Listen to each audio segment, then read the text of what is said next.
Welcome all, Jay Smith here. Welcome to the AskGolfNut channel. Welcome to episode 10, answer video from Stats of Strokes. The competition, game, bit of fun series which I've designed to try and make statistics a little bit more enjoyable to chew on. So you can learn how to make better decisions on the golf course. Kind of a bit boring, I know. Everyone wants to talk about equipment. Piece of fluff.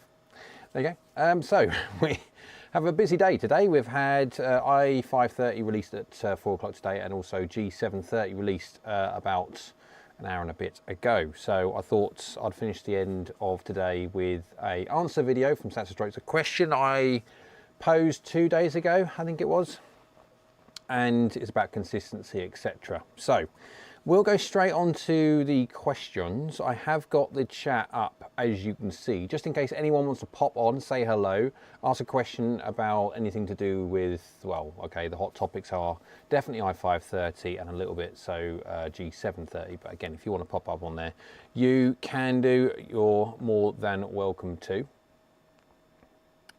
Right, what we'll do is we will, yes, let's get on the questions first of all. So just making sure everything was working as it should do. Right, so this was question 1. Question 1. So what percentage of amateur golfers have a difference of 10 shots or less between their best and worst rounds in a calendar year? Neil's in the house. Good evening. Hello, Niels. He's behind the chat. Well, he's not behind the chat, he's on the chat behind the question. So the question was, what percentage of amateur golfers, not professional golfers, we are talking amateur golfers, ranging from obviously plus handicaps all the way down to beginners. Francisco's in the house saying, hey Jay, hey Francisco, hope you're well. What percentage of amateur golfers have a difference of 10 shots or less between their best and worst rounds in a calendar year? So, interesting question, because we've got some interesting answers to it. Now, the reason why I posed this one, I'll just get up on there so you can see the chat. Hello to everybody. And I'll tell you what I'll do is I'll make the chat a little bit bigger so everyone can see. That's a bit big. That's about right.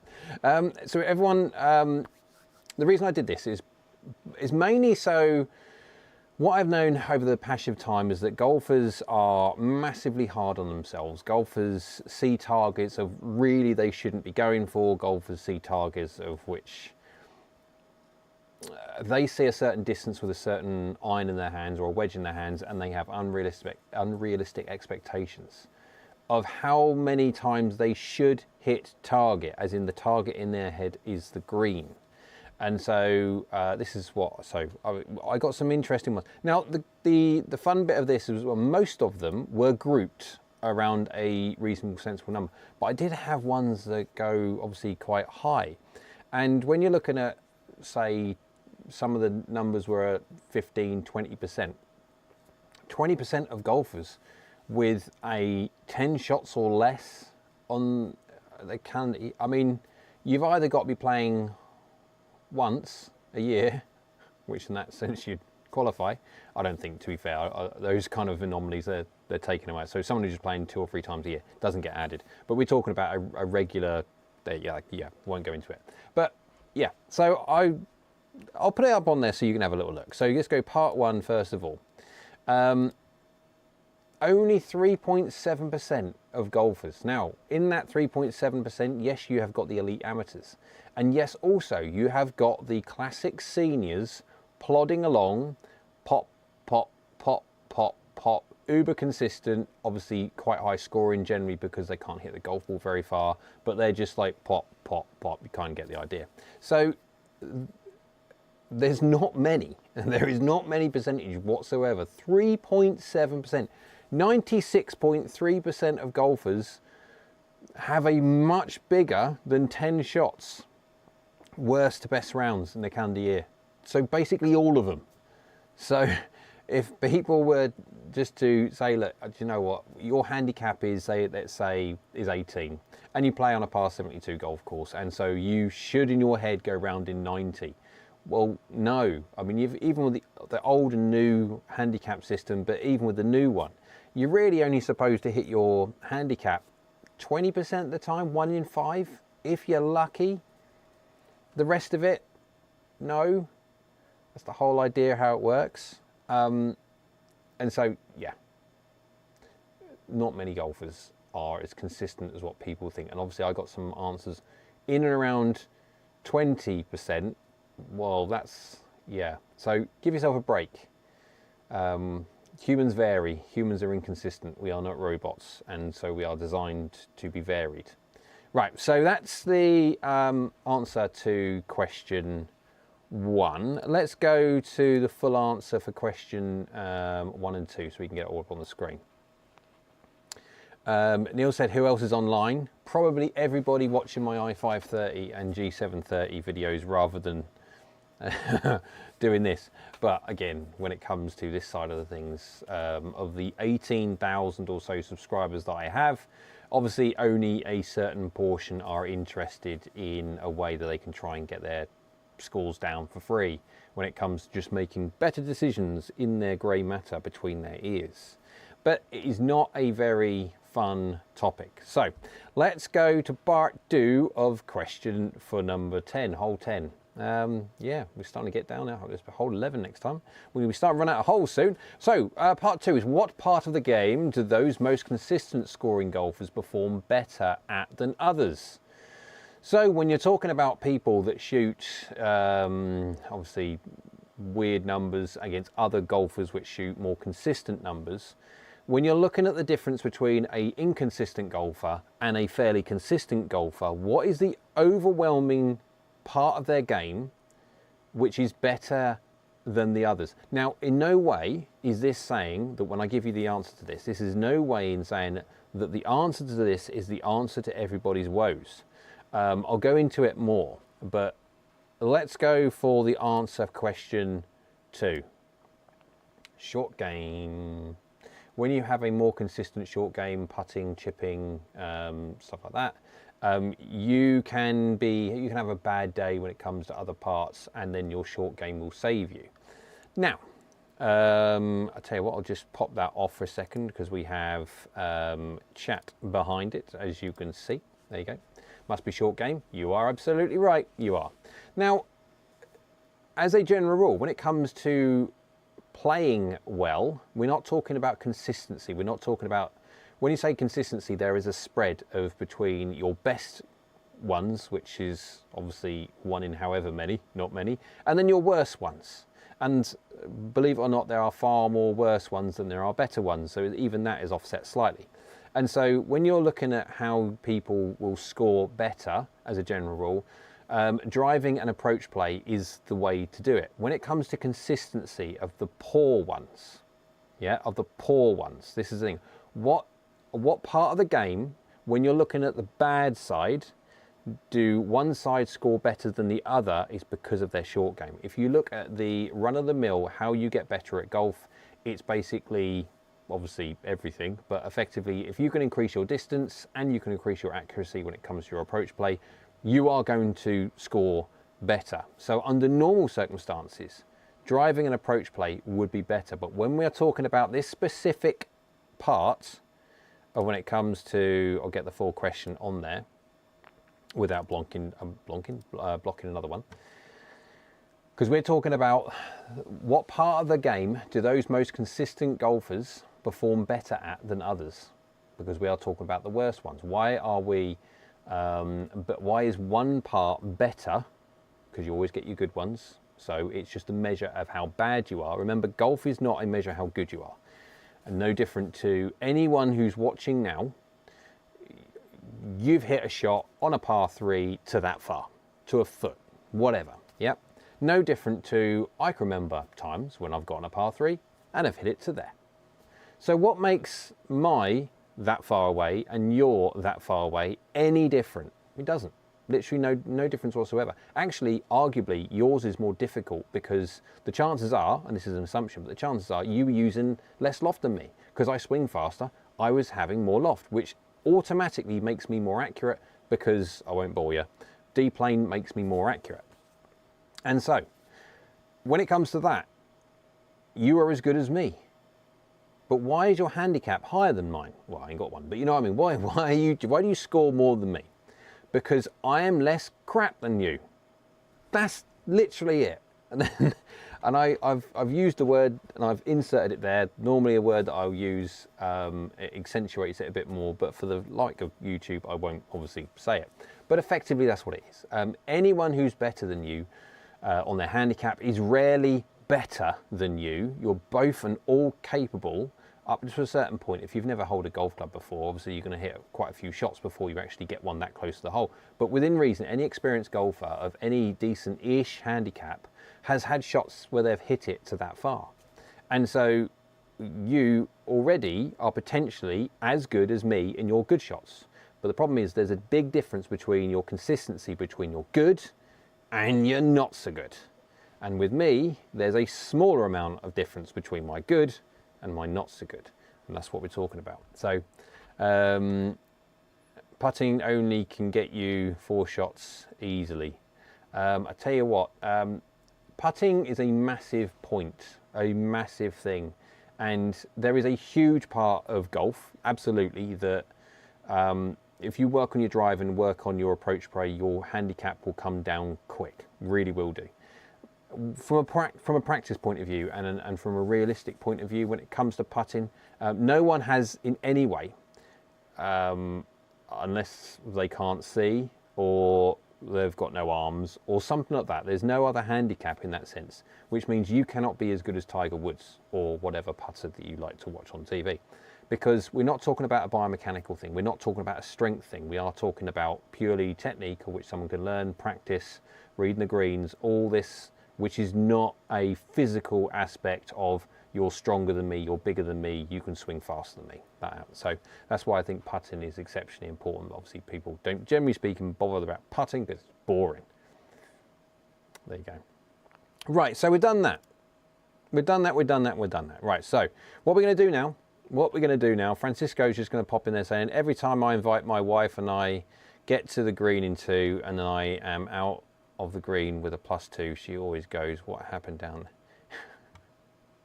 Yeah, never go play golf with your wife unless she likes being caddy. And that's all right, I suppose, unless you carry, then that's a bit harsh, to be fair. If you'd be like pushing the thing or remote control if you're that way inclined. But carrying the golf clubs, that's a bit harsh. Right, so shall we get to the leaderboard? Because we've had some changes. The interesting one on this, we've had some changes. So obviously for the part 1s and part 2s, if you answered, you're going to get 1 point anyway. So even if you got everything wrong, doesn't matter. As long as you've input into it, you're going to score 1 point. That's the great thing about it. Like no different when it comes to really, okay, yes, you can blob a hole when it comes to Stableford, but the whole, yeah, you're going to get, every single time you have an attempt at answering, you're going to get at least 1 point. So everyone has just got at least 1 point. But obviously some people have done better than others. And so we'll stick the leaderboard on, shall we? Oh no, what I will wait a little while because I've just seen how it's scrolling and I want to add a little bit of suspense to it. Why not? Ready? I'll get it to about sort of give or take now. Right, so we are down at the low end because obviously, generally speaking, these are the people that have only just added once. If they just kept going, they'd have gone up the leaderboard, no worries. Drum roll, Neil says, yeah, and Perry Mason says, bad round for me, onwards and upwards, absolutely. We all don't score well every single time. Right, here we go. Ice Trays and Neil's now is tied. They're tied together and we have a 4-point lead as such between Wasteland and William and A Special K, user as well, and Peter, Steve Butcher. We're getting very, very close behind. So I wish I could stop that. But it'll keep scrolling, but you kind of get the idea. Yeah, wow. So not so many holes ago, Ice Tray had a 4 or 5 point lead. And this is the way of it. It doesn't take long before people move around because there's going to be certain questions that I will ask that people will get on Google, find a certain specific source and find it, and then obviously straight away get their 5 points. And there'll be other times when they can't. And then it's just a case of, there we go, So 4 points in it, and then we've got a 2-point drop. But I mean, anyone within, I mean, even down here, you've still well and truly got some chance of doing it. If you're anyone at 15 points, tied 36, it doesn't take much to go straight up the leaderboard to their tied 30th and then up to into the high 20s. So all it takes is for people to have a bit of a bad go at it. Like Ice Trey's just had a bad one this time, and of course Neil's had a decent one, and of course it just jumps straight up. This is the fun of it. But we've got we've got Pete up the top there as well. We've got Min, I think, up there as well, if I remember. I've got to wait for all this thing to go along, but you kind of get the idea. Whole idea of it, guys, is to make sure you just keep on entering. So I will have to say this again, because there is still a disparity between the amount of likes that I get to the amount of comments. You must make sure that you like the videos. It helps the channel out. Every single time, guys, if you just watch any of my stuff, if you could like the video and comment underneath, it's great for the algorithm. Everyone loves it. I'll reply to as many comments as I possibly can do anyway, and of course it just helps the channel out, so thank you very much. And you have to be a subscriber, obviously, to win these custom fit set of irons of your choice from either sub 70 or 11 golf. Now, I'm still waiting on all of the other sub 70 irons to come. Now, I have been promised that they will be here, but I've been promised I don't know how many times, and poor old the people at sub 70 and 11 golf, they are so busy. Yeah, at least it's a set of clubs and not a £1 million purse. Yes, that's true. If yeah, if it was actually money, then that would be a bit of a pain. But no, this whole idea, it's a bit of fun, of course it is, but the whole function of this is trying to bring into line a little bit of how you can use boring statistics to make better decisions when playing golf. Now, okay, on that one straight away, if you, from that point of view, if you want to become more consistent, if you want to score better, work on your driver and approach play. Absolutely. If you want to score more consistently, short game and putting. That's what we needed to understand from this. There's a difference, but there you go. So well done to everybody who jumped in. Well done for everyone who added their point of view to it. There you go. Crazy times, isn't it? We are all tied at the top there, look. Ice Trey and Niels and Wasteland and William and A Special K user Pete Steve's up there at 36. Francisco, unless there's a different Francisco. So, yeah. Even when I hear these things, I still make bad decisions out there. Yes, unfortunately, people do have brain farts. Francisco goes, yes, it's me. You're doing well, mate. You're up there. You are doing well. So yeah, this is so I've done quite a few on-course lessons. I'm generally speaking, I'm not a great fan of doing on-course lessons. There's many reasons why I'm not a great fan of doing on-course lessons. One, if I do an on-course lesson, I do not play, because the whole idea is not having the person, your client, the person who you're teaching, just stand there going, oh, you hit that so well. No, the whole idea is you don't watch me hit shots. I'm here watching you hit shots and make decisions. So we're going to have a look at what you're doing, not for basically the time that I'm charging you for wasted by me hitting. Okay, you got the idea. So I do not play. That's the whole idea of it. I'm sitting there, and initially I will just stand there and be your caddy. And I will let you talk, of course. I want you, not at the start, but then as it goes through, I want you to then basically just commentate what's going through your head. And of course, then I'll jump in. But the whole idea, first of all, is just sort of see how you play, just without doing anything, without you vocalizing everything, because as soon as you vocalize it, obviously you're concentrating on it. But let you play. And obviously, whatever decisions you make, then I'll just leave it be. And then a couple of holes in, we'll talk about, okay, vocalize what you're doing in your head, what decisions you're making, what you're looking at, what any kind of consideration that goes through your head, just vocalize it. And if it's something about you're thinking about what you're going to have for dinner, vocalize that as well, because at least I know what's going through your brain. And then of course we go into more depth as to why you're making decisions like that, and why do you use this golf club, this distance is far. Well, we know how far you hit this, and we know how far you hit that. Why did you choose that? Blah blah blah blah blah blah. So that's the big bit. But the reason why I don't do them is because obviously it's time-wise, it's either very, very expensive for the client as you can imagine, and also from my point of view as well, it's time, as in I've got to drive to wherever it's going to be, come away from obviously doing YouTube and stuff like that, and then it's just there's the light. I'll move that back. There you go. Right, so there you go. Nice and quick and relatively easy this evening. I'll be online now for another minute. So anyone who wants to get anything in the chat section, get in there quick now before I disappear. And then we'll probably be doing another from Stats to Strokes question, if I can get it done tomorrow. I'm busy at the moment. On the floor, you cannot see, no, you can't see anything. On the floor behind me is an absolute blooming mess. I have been busy today. Can you see anything? No, you can't. Right, so in that case then, which one is it? Which one is it? Which one is it? Right, so I've been doing, is that the, right. Mats. Everyone knows got the max.